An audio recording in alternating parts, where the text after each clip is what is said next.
quit or not to quit? That's the question. So quitting actually is a great tool if we use it at the appropriate times and the appropriate way. Because just like with a knife, you can kill a person with a knife, but you can also cut vegetables with a knife. You can build a house with a knife. So is this the knife's fault if we use it for something negative? Of course it's not. It's just a tool. Everything is a tool until we give it a purpose.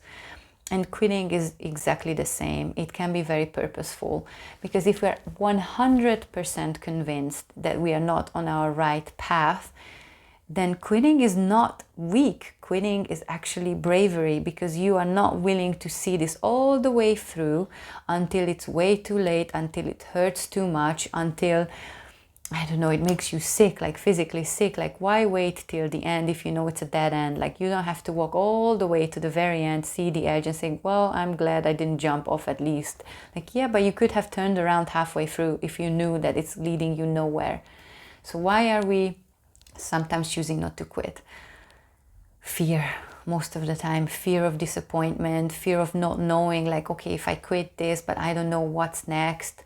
And everything is pretty much fear-based.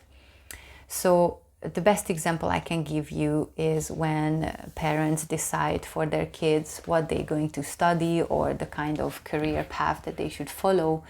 And so often it happens that kids are afraid to quit because they don't want to disappoint the parents, but the parents actually never asked whether this is something the kid wants.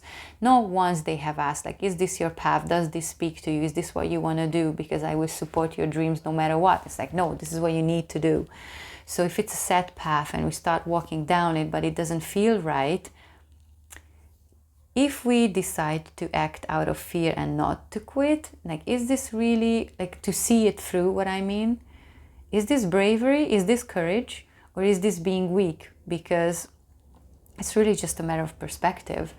So I do see quitting as an amazing tool to discover our bravery, and it also helps us and teaches us to listen to the inner guidance, because no one has a recipe for happiness, for our happiness. They might have a recipe for their own, but they don't have a recipe for ours. Only we can write that recipe, because all these recipes are completely unique. Maybe there are some rules of thumb, but the details are completely different to everyone. If I tell you what makes me happy, I'm pretty sure that's not the same that makes you happy. We are unique in that way. And we were not born with a guideline or some sort of script or a recipe book to our own happiness. We need to write that along the way, and we have to update it and so on. So it's our own work.